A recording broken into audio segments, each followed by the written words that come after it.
The night was tearing itself apart with thunder, the river swallowing roads, and a young doctor stranded in the storm thought he had found just another shelter. But inside that modest village home waited a secret so powerful it would shake everything he believed about medicine, truth, and who deserves to be called a healer. If you are new to the channel, then please subscribe to the channel and like the video. And tell us in the comments where you are watching from.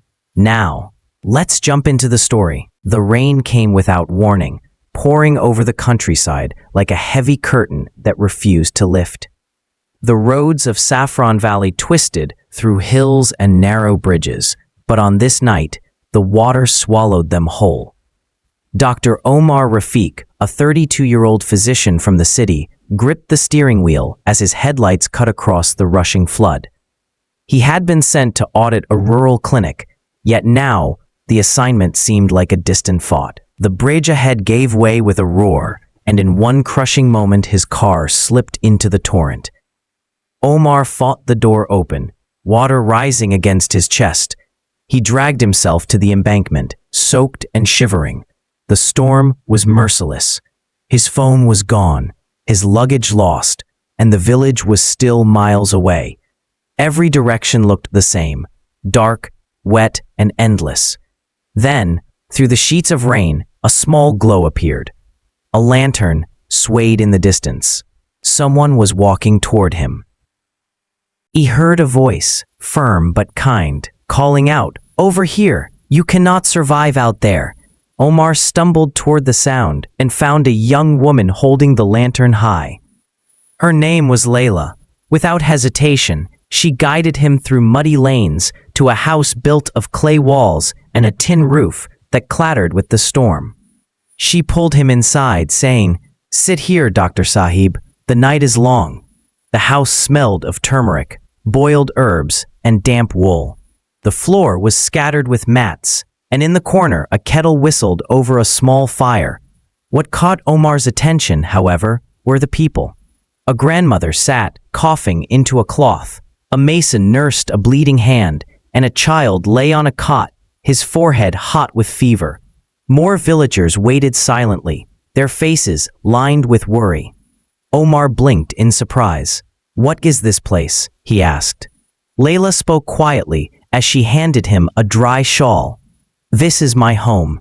When the roads close and the clinic cannot be reached, people come here." Omar looked around, confusion mixing with disbelief. He had trained in the best hospitals, learned to value procedure and protocol, and here he was, standing in a mud brick house filled with patients. "But where is the qualified doctor?" he asked sharply. Layla paused, her eyes steady. "The doctor was swept away by the river last year. We do what we can until help arrives." The words unsettled him. He had been taught that medicine required certificates, proper wards, clean beds. Yet these villagers were relying on one woman in a storm-struck valley. Soon after, another knock echoed through the door. A shepherd entered, soaked and limping, a deep gash across his leg. A mother followed, carrying a toddler too weak to stand. Behind them, an elderly woman gasped for air, as if each breath might be her last. Omar's instincts awoke. Even if this was not a hospital, he could not ignore their suffering. He set his bag on the floor, though most of his equipment had been washed away. He examined the fevered child first, his skin dry and burning. "This boy needs fluids," Omar muttered, searching desperately for supplies.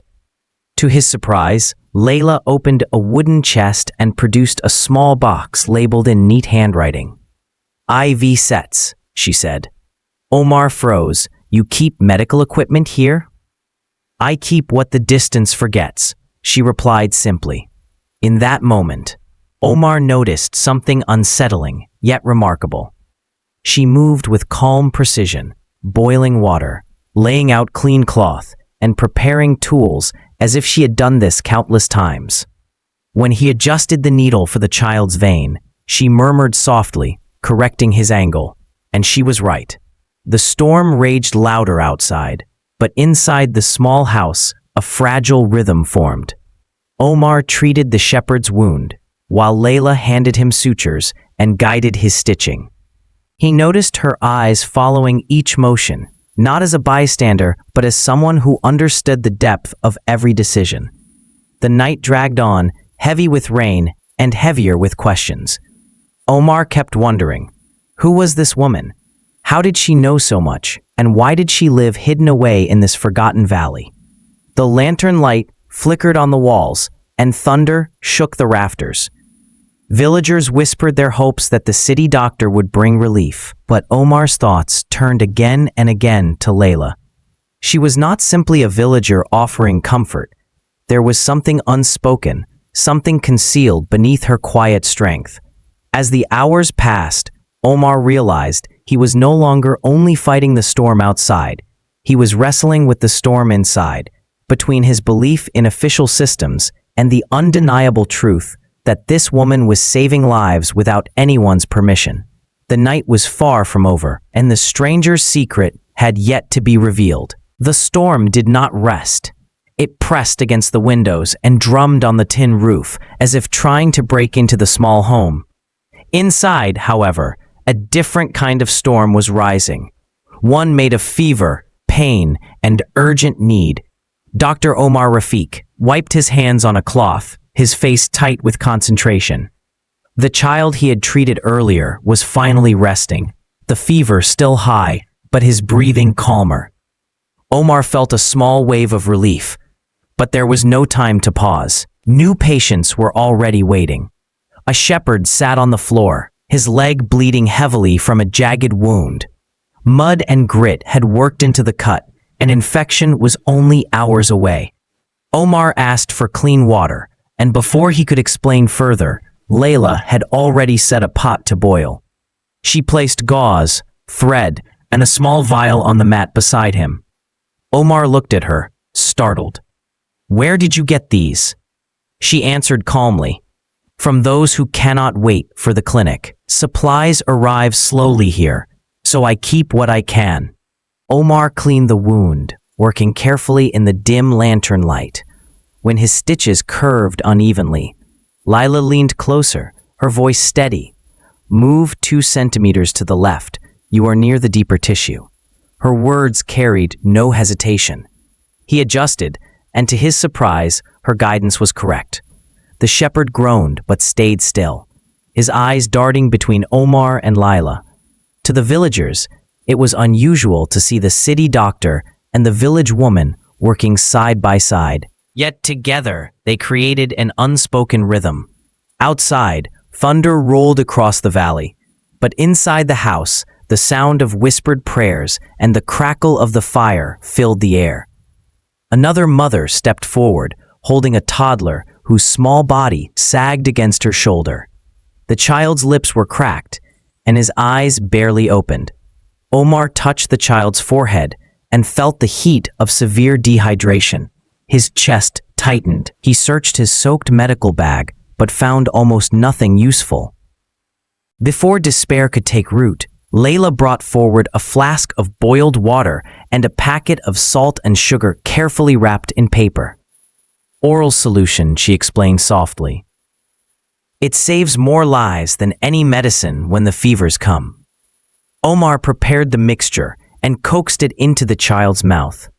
Layla sat close, humming a gentle tune that carried both calm and hope.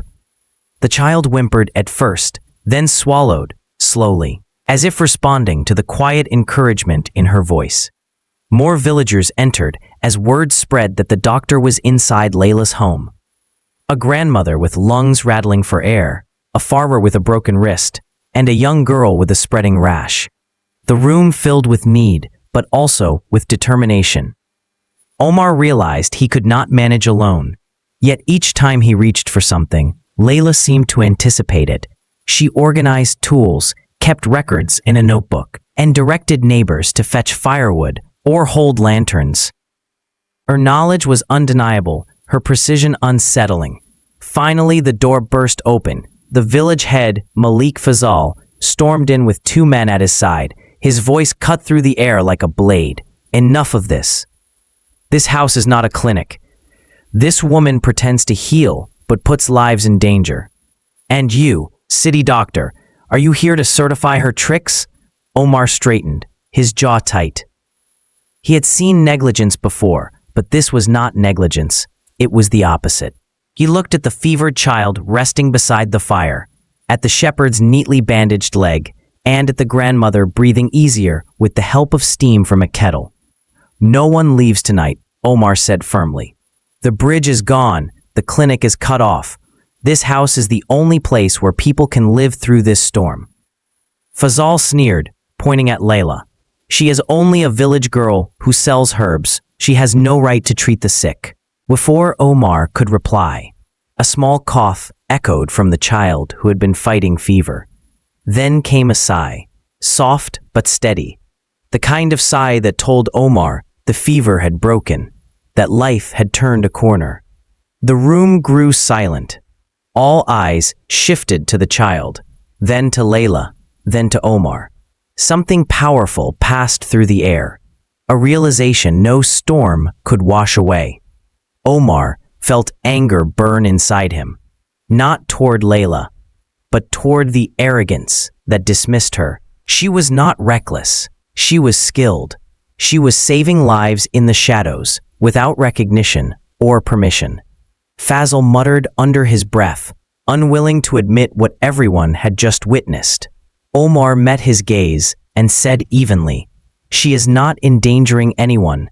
Tonight, she is the reason people will see the morning." As lightning flashed outside, Omar caught a glimpse of a wooden trunk near the wall. Its brass latches glinted in the lantern's glow. He noticed the way Layla's eyes flicked toward it, then quickly away. It stirred his curiosity, raising questions he could no longer ignore. The night was far from finished. Beneath the storm, beneath the medicine and the fear, a hidden truth waited. The lantern light flickered against the clay walls as the storm dragged on outside. Dr. Omar Rafiq sat back from his last patient, his hands sore and his mind racing. He had spent hours stitching wounds, calming fevers, and guiding breaths, but what unsettled him most was not the storm nor the sickness. It was Layla. Again and again he had seen her knowledge shine through. Her calm instructions, her steady corrections, her quiet confidence. She moved as if she had studied medicine herself. But she lived in this small valley, far from the city, working in silence. Who was she really?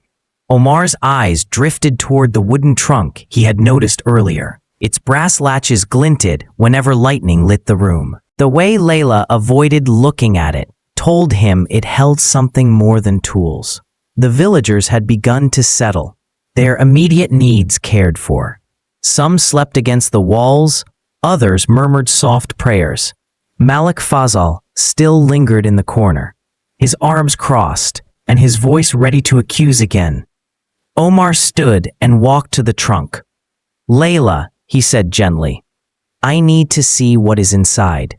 She stiffened, her hands tightening around the shawl at her shoulders. "It is only storage," she replied, but her voice carried hesitation. Omar crouched near the trunk, waiting. "Your hands do not move like a villager who sells herbs. You know medicine. You guide me as if you have done these things yourself. I must understand." Silence filled the room. Villagers shifted uneasily, eyes darting between them. Finally, with a slow breath, Layla knelt beside the trunk. Her fingers trembled as she opened the latches and lifted the lid. Inside lay a leather folio, wrapped carefully in cloth to protect it from damp air. She unfolded it, revealing certificates, examination results, and residency notes written in crisp handwriting. Omar leaned closer, reading under the weak lantern glow. There it was, her full name, Dr. Layla Rahman. Omar's breath caught. A medical degree, distinctions in community health, training records, and even an old hospital identification card. Each document bore seals and signatures that were impossible to forge. The room grew utterly silent. Only the storm spoke outside.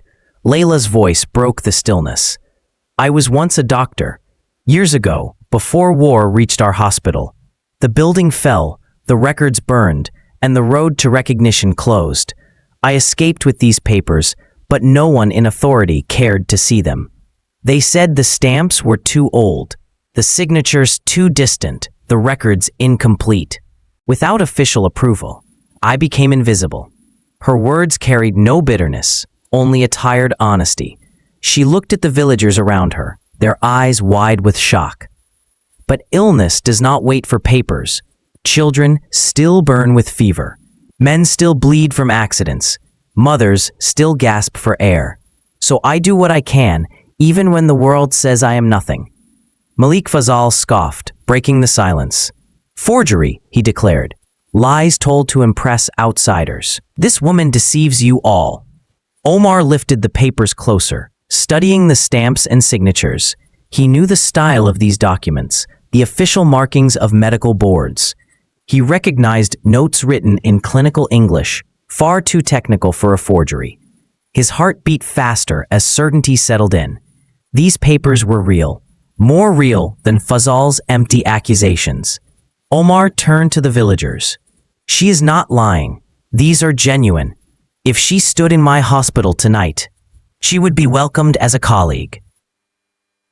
Here, in this valley, she is more than that. She is the one who has kept you alive when no system cared. Layla lowered her eyes, not in shame, but in quiet strength. She had survived loss, silence, and disregard, yet her discipline had not broken. The villagers exchanged looks, whispers rising among them. They remembered the countless nights she had sat beside their sick children, the herbs she had gathered for their pain, the wounds she had treated without thanks. The pieces came together. Layla was not simply a caretaker, she was their doctor. Omar felt the weight of the revelation settle in his chest. He realized that titles and recognition often hid the truth, but true skill and service could not be erased. Fazal muttered, unwilling to accept defeat, but his words fell flat. The villagers no longer looked at him. Their eyes stayed on Layla, the woman they had trusted for years, now revealed for who she truly was. Question mark. Omar spoke once more, his tone steady. Tonight, in this house, she is not my assistant. She is my superior. She has guided me, corrected me, and shown me what true medicine looks like. The storm may pass, but this truth will remain. Lightning illuminated the room again, and in that flash, the papers shone like proof, carved by fate itself. The storm outside roared on, but inside, a new kind of calm spread. The truth was no longer hidden. The night of questions had ended. The dawn of recognition was about to begin. The storm finally weakened at dawn. The rain slowed to a drizzle, and the valley stretched out under a pale, quiet sky. Inside Layla's home, the air smelled of boiled herbs, cardamom tea, and the faint sharpness of iodine. The fevered child now slept peacefully, cheeks cool and damp with recovery. The shepherd's wound was neatly stitched, the grandmother's breathing steady, and the other patients rested in calm silence. Dr. Omar Rafiq stepped outside for a moment. The world looked freshly carved, mountains dark and gleaming, the river swollen but subdued. He drew a long breath. The night had changed everything. He had entered as a stranded city doctor, but he would leave with a truth that demanded action. Layla joined him on the threshold, her sleeves rolled, her hair damp from the storm. She stood quietly, watching the valley, as though it were a patient she had cared for all her life. Omar spoke softly. I owe you both an apology and a promise. She shook her head, her eyes firm but kind. Spare me the apology. Keep the promise.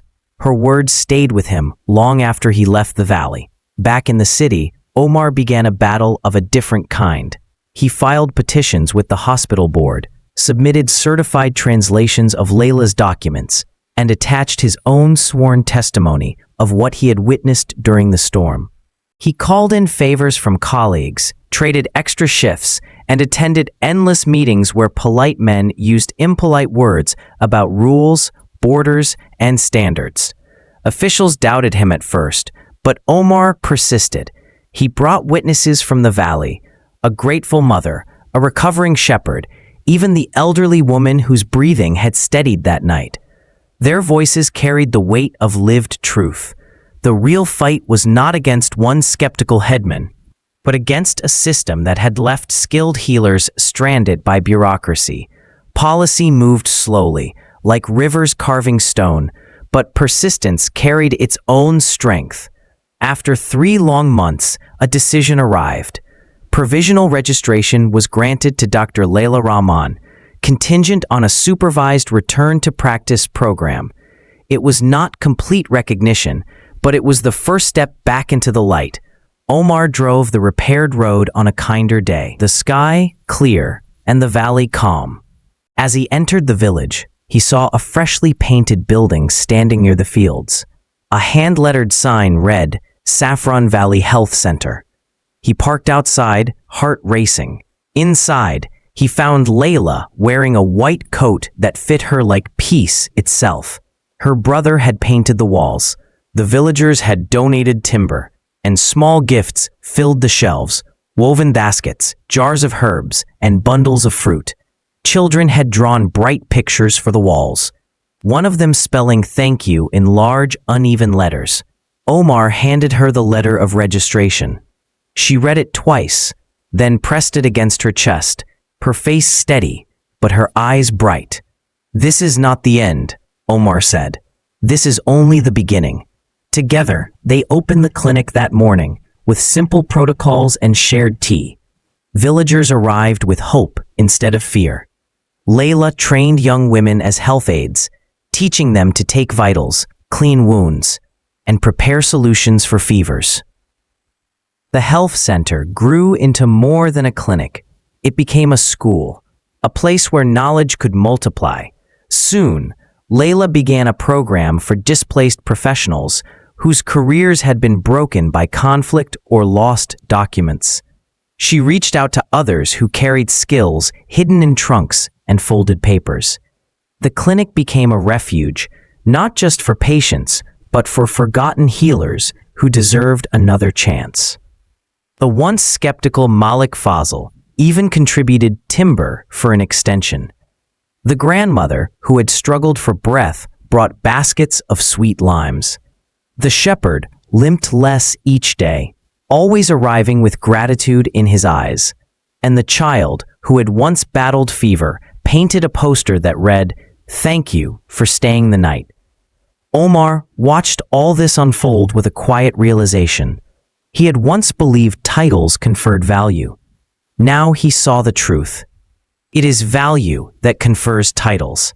As evening fell, the valley glowed under the setting sun. Villagers gathered outside the clinic, sharing laughter, food, and stories. The storm that had once closed every road had opened a new path, one no rain could wash away. And in the heart of Saffron Valley, the greatest credential was not framed on a wall. It was written in the lives saved, the hope restored, and the knowledge passed forward. The quietest hero was not the one with the loudest recognition, but the one who kept working when the bridges were gone. The dawn of recognition had arrived, not as a certificate, but as a living truth, one that would continue to grow with every life touched inside the Saffron Valley Health Center. And so, from one stormy night, a clinic was born, a valley was healed, and a forgotten doctor found her place again. Remember, true strength is not in titles, but in the lives we lift. Thank you for watching, and we'll see you in the next story.